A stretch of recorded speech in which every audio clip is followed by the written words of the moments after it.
ગુજરાતમાં વિકાસના કામો શરૂ તો થાય છે, પરંતુ એ કામ પૂર્ણ ક્યારે થશે તેની ગેરંટી કોઈ જ આપી શકતું નથી। આયોજન વગર દેખાડા માટે કામ ચાલુ તો કરી દેવાય છે, પરંતુ એ કામ સુવિધા નહીં પરંતુ દુવિધાનું કારણ બની જાય છે। કંઈક આવું જ બન્યું છે સુરેન્દ્રનગરમાં।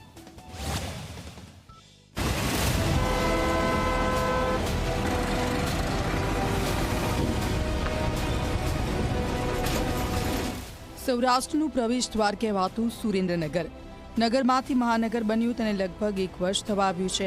નગરપાલિકામાંથી મહાનગરપાલિકા બની તો શહેરીજનો ખુશ થયા હતા, કારણ કે વિકાસના અનેક નવા કાર્યો મળશે તેવી આશા હતી। પરંતુ હાલ સ્થિતિ એવી છે કે ટેક્સ વધ્યો છે, વિકાસના કામો શરૂ તો થયા પરંતુ આયોજન વગરના। આયોજન વગર થઈ રહેલા કામથી પ્રજાને સુવિધા નહીં દુવિધા જ મળી રહી છે।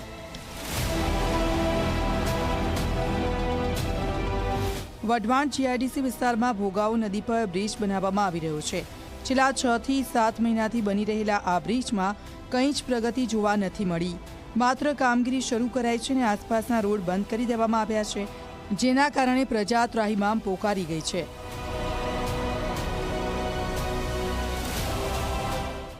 જે વઢવાણમાંથી સુરેન્દ્રનગરમાં પ્રવેશ કરવા માટેનો જે પુલનું કામ છેલ્લા 8 મહિનાથી ચાલે છે અને ડાયવર્ઝન પણ આપ્યું નથી અને ગોકળગાયની ગતિએ કામ ચાલે છે અને આજુબાજુના માળોદ ખોલડિયા જેવા 5-6 ગામના પ્રજાને નાગરિકોને હાલાકી પડે છે અને આ પુલનું કામ ચાલુ કર્યા પહેલા ડાયવર્ઝન આપવું પડે, આપ્યું નથી। પ્રજાને ફોગટનો 3 થી 4 કિલોમીટરનો ફેરો ફરવો પડે છે।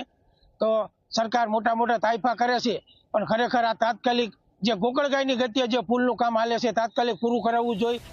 કોઈ વૈકલ્પિક ડાયવર્ઝન આપવામાં નથી આવ્યું। ડાયવર્ઝનના અભાવે અનેક માર્ગો બંધ પડ્યા છે, જેના કારણે વઢવાણ, ખોડિયાદળ, માળોદ સહિતના 5 થી 6 ગામના લોકોને 4 થી 5 કિલોમીટર વધારાનો ચક્કર મારીને અવરજવર કરવી પડી રહી છે।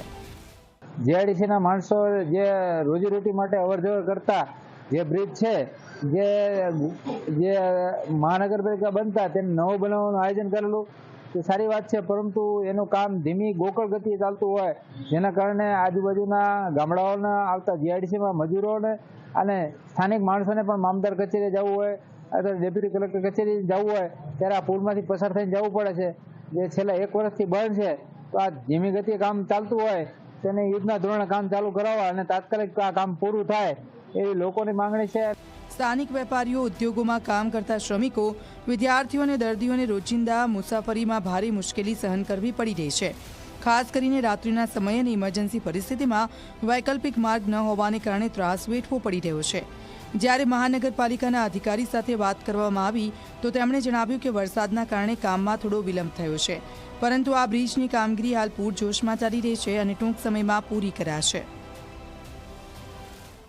વઢવાણમાં જે જાડેશ્વર કોઝવે જે નામ આપણે આપેલું છે એની કામગીરી માટે 18 મહિનાનો સમયગાળો આપેલો છે। ભારે વરસાદના કારણે થોડું કામ ડીલે થયું છે, પરંતુ એના પછી હાલ પૂરજોશમાં કામગીરીની શરૂ છે અને ટૂંક સમયમાં જ એ કામગીરી પૂર્ણ કરી અને આમ જનતા માટે આપણે એને ખુલ્લો મૂકી શકાશે। અંદાજે 18 મહિનાની આસપાસનો સમયગાળો છે અને કેટલું કામ અત્યાર સુધીમાં પૂર્ણ થયું? 60% આસપાસ કામગીરી ભૌતિક પૂર્ણ થયેલી છે। તંત્ર વચન તો આપી રહ્યું છે, પરંતુ કામ ગોકળ ગતિથી ચાલતું હોય તેવું સ્પષ્ટ લાગી રહ્યું છે। મહાનગરના વિકાસમાં આવી બેદરકારી કેટલી વધુ સહન કરાવશે? પ્રજાની ત્રાસદી ક્યારે ખતમ થશે? આવા સવાલોના જવાબ તંત્ર પાસે છે કે નહીં? પરવેશ સંધી, ઝી મીડિયા, સુરેન્દ્રનગર।